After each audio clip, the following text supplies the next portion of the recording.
This video is about HR 1454, and it treats firearm assembly kits as an actual gun. Stay tuned.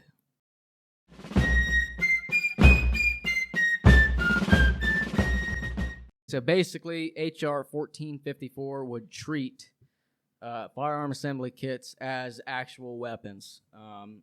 You'd have to do things like register your triggers, everything. Every part of the gun, you would have to register it. The laws and the bills that they come up with are getting dumber and dumber and dumber as the weeks go by. So this bill can also be seen as a backdoor gun registry. Yes. Imagine having to register every trigger, spring, frame, and everything you have in your possession. Worstly, this legislation can be paired with HR 125, which, if signed into law, would institute a 7-day federal waiting period on guns. Also, the bill that we just mentioned in our last video, 1446, the gun registry universal background check bill, I'm going to tie in that with this, because also under 1446, we all get the background checks under the NICS program, which is through the FBI.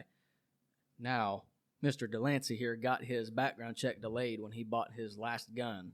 Under that bill, they can indefinitely hold the firearm that you're trying to purchase if you get a delayed background check for no reason. Kind of like a red flag thing.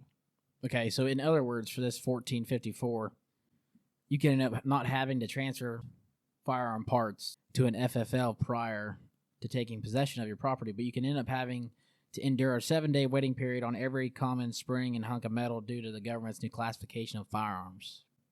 So if you bought a parts kit, I'm assuming whether or not this could be literally like if you bought a trigger for your gun, boom, registered. I mean, that's what I would assume. The fact that of the matter is classifying parts as a firearm opens the door to massive abuses, and we need your help to stop this legislation from advancing. You can oppose this bill at firearmspolicy.org. We will leave Link will be in the description as always.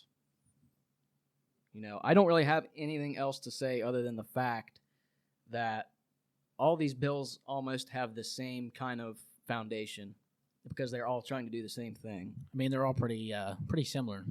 You know, they want to, in terms of regulations. Yeah, they want you to register every weapon that you have so that in the future they can just come and take it or decide who can't have a gun. Like, I mean, they're wanting doctors to ask people if they have guns in their homes whenever you come in for a cold. Oh, do you have a gun at home? Why does that matter? Ridiculous. You know, it's nobody's business. I got a tank at home. Does that matter? Yeah, and you know what? The Second Amendment allows the fact that you can own a tank. I mean, you can legally own a tank in the U.S. You can with functioning gun. It's not very financial. No, but might cost you, $30,000, $40,000 or more. But the fact of the matter is, you can still own one. But yeah, as he said, most of these bills we've been talking about recently in the past couple of months have been pretty similar on having to register your guns or parts of the gun. I mean, they may bounce back and forth between being a little bit different here and a little bit different there, but they're all pretty much the same.